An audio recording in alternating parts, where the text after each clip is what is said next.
पटना के ऐतिहासिक गांधी मैदान में जुटे हजारों लोगों ने दीन यानी कि धर्म को बचाने का संकल्प लिया। मोदी सरकार के खिलाफ हुई रैली में मुस्लिम संगठनों ने आरोप लगाया है कि हिंदुस्तान की जमीन पर इस्लाम खतरे में है कि हर शख्स को इस मुल्क में जो इसका शहरी है उसको अपने मजहब पर चलने की आज़ादी है। अब कुछ लोगों के जहन में ये बात नहीं आनी चाहिए कि फलां का मजहब खराब है या फलां के कानून में तब्दीली की जाए, ये संविधान के खिलाफ है। मोदी के विरोध के लिए मजहब के सहारे है मौलाना। 2019 चुनाव से पहले ये ध्रुवीकरण की बड़ी तैयारी है।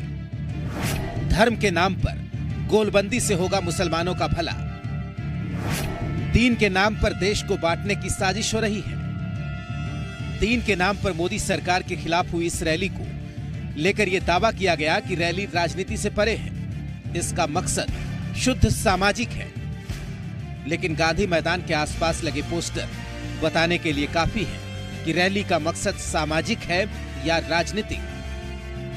भले ही राजनीतिक दल जो प्रत्यक्ष तौर पर सामने से सपोर्ट नहीं कर रहे हैं, लेकिन अप्रत्यक्ष तौर पर यहाँ पर उनका समर्थन है। और जिस तरह से यहाँ पर देखते हैं कि जो महागठबंधन के हैं उनके नेताओं की तस्वीर लगी है, साथ ही जो सत्ता पक्ष है या कहीं दीन बचाओ देश बचाओ कॉन्फ्रेंस स्थान गांधी मैदान स्वागत करता बिहार स्टेट सुन्नी वक्फ बोर्ड, तो वो उनका लगा हुआ है। रैली को मिला सियासी दलों का समर्थन। 2019 के लिए नेताओं की छद्म तैयारी। दलितों और मुस्लिमों के सहारे विपक्ष। वोट के लिए समाज को बांटने की तैयारी। सवाल इसलिए उठ रहे हैं क्योंकि बिहार में विपक्ष के नेताओं ने रैली के मुद्दे का समर्थन किया और केंद्र की नीतियों को कटघरे में खड़ा किया। भाई, सबका साथ सबका विकास अगर होता तो जिस तरह की बातें हो रही हैं वो तो नहीं होती। अब चूंकि हम इसमें किसी भी तरह की राजनीति बतियाना भी नहीं। इन लोगों को बेइज्जत किया गया, मारा पीटा गया, इन लोगों के साथ अमानवीय व्यवहार किया गया, तो स्वाभाविक है। यह कोई गैर भारतीय नहीं, ये भारत का अभिन्न अंग है। आजादी के दिनों में इनकी भी कुर्बानियां ऐतिहासिक। मोदी सरकार को 4 साल हो चुके हैं। 2019 में आम चुनाव है। ऐसे में दीन बचाओ देश बचाओ रैली के बहाने केंद्र पर उठ रहे सवालों के मायने गंभीर हैं। यही कारण है कि बीजेपी की सहयोगी जेडीयू ने भरोसा दिलाया है कि कोई संवैधानिक अधिकार नहीं छीन सकता।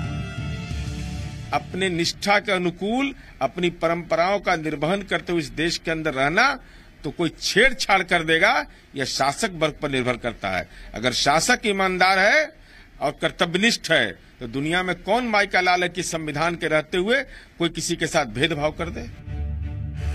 हाल के दिनों में SC/ST एक्ट को लेकर दलितों का और आरक्षण खत्म करने के मुद्दे पर सवर्णों का भारत बंद रहा और अब अल्पसंख्यकों के मुद्दे पर पटना में रैली हुई और केंद्र सरकार को कटघरे में खड़ा किया गया। तो क्या ये माना जाए कि विपक्ष 2019 में मोदी सरकार को घेरने के लिए तरकश का हर तीर आजमा रहा है?